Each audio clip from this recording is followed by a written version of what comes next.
আসসালামু আলাইকুম। অনেকদিন পর আসলাম, আশা করি সবাই ভালো আছেন। তো আজকের আলোচনার মূল বিষয় হচ্ছে রেড আই। রেড আই অনেকেরই পছন্দ। তো এটা কিভাবে নিজের ঘরে আপনারা প্রডিউস করবেন, কিভাবে রেড আই বাচ্চা কাচ্চা পাবেন, সেসব তথ্য শেয়ার করার চেষ্টা করব। জেব্রা ফিন্সের রেড আই মানে লাল চোখের পাখি। এবার এই রেড আইটা কি? এটা হচ্ছে রিসেসিভ জিনের পাখি, ঠিক আছে। এবার রিসেসিভ কিভাবে কাজ করে দেখুন। রিসেসিভ তখন প্রকাশ পায় যখন মা বাবা দুজনের থেকেই রিসেসিভ জিন পায়। তখন বাচ্চা হলে সেই রিসেসিভ জিন যেটাই হোক সেটা সেটা প্রকাশ পাবে। একজন মা বা বাবা যদি রেডাই হয় তাহলে কিন্তু বাচ্চাগুলো স্প্লিট রেডাই হবে, মানে ওগুলা ভিজুয়াল রেডাই হবে না। আপনি আমার মতো বোকা না হয়ে যদি একটু চালাক হন তাহলে আপনি একটা কাজ করতে পারেন। সেটা হচ্ছে ওই যে বাচ্চাগুলো হলো ওগুলো কিন্তু মানে ভিজুয়াল রেডাই তো হলো না, দেখতে তো সাধারণ পাখির মতোই, কিন্তু ওগুলোর শরীরে রেডার জিন থাকতেছে। ফলে কি ওগুলো স্পিড হচ্ছে। তো স্পিড বাচ্চাগুলা যদি ওর প্যারেন্টসের সঙ্গে মানে যেটা রেডাই মা বা বাবা ছিল ওটার সঙ্গে যদি পেয়ার করেন সরাসরি কিন্তু যে বাচ্চাগুলো হবে ওগুলো রেডাই পাবেন।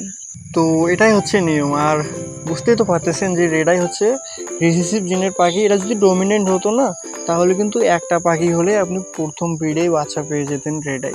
এটা যেহেতু রিসিসিভ তো আপনার এই পাখিটা ম্যানেজ করা লাগবে। সেটা অন্য কোনো ব্রিডারের থেকে নিতে পারেন যদি আপনার সেটআপে না থাকে, যে কোনো একটা নিতে পারেন বাজেট কম থাকলে। আর যদি বাজেট ভালো থাকে মাশাআল্লাহ তো আপনি পেয়ার নিতে পারেন, ঠিক আছে। তো এখানে আরও কিছু বুদ্ধি খাটানো যায়।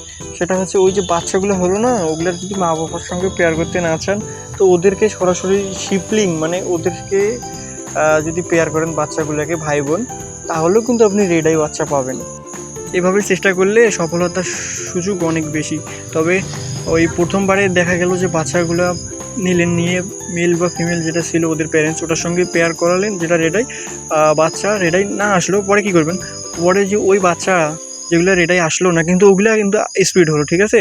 তো ওইগুলাকে দিয়ে আপনি আবার আরেকটা চান্স নেবেন, মানে এবার দিবেন কী বলে দাদির সাথে নাতনির সঙ্গে দাদুর, এরকম করে পেয়ার বসাবেন। তো ইনশাল্লাহ আপনি সাকসেস হয়ে যাবেন। আর যদি পাখির কোয়ালিটি আর একটু ইনক্রিজ করতে চান যে একটু মানে কেমন লাগতেছে, তাহলে আপনি একটা স্প্লিট রেডাই পাখি ভালো বিডার থেকে নিতে পারেন। মানে মেন কথা হচ্ছে কি আপনার রেডাই জিনটা আনারই লাগবে আপনার সেটআপে, সেটা যে করেই হোক না কেন, তবেই কিন্তু আপনি রেডাই বাচ্চা পাবেন। তো আজকের জন্য এটুকুই ছিল ইনফরমেশন। যদি কার ভালো লেগে থাকে অবশ্যই কমেন্ট করে জানাবেন।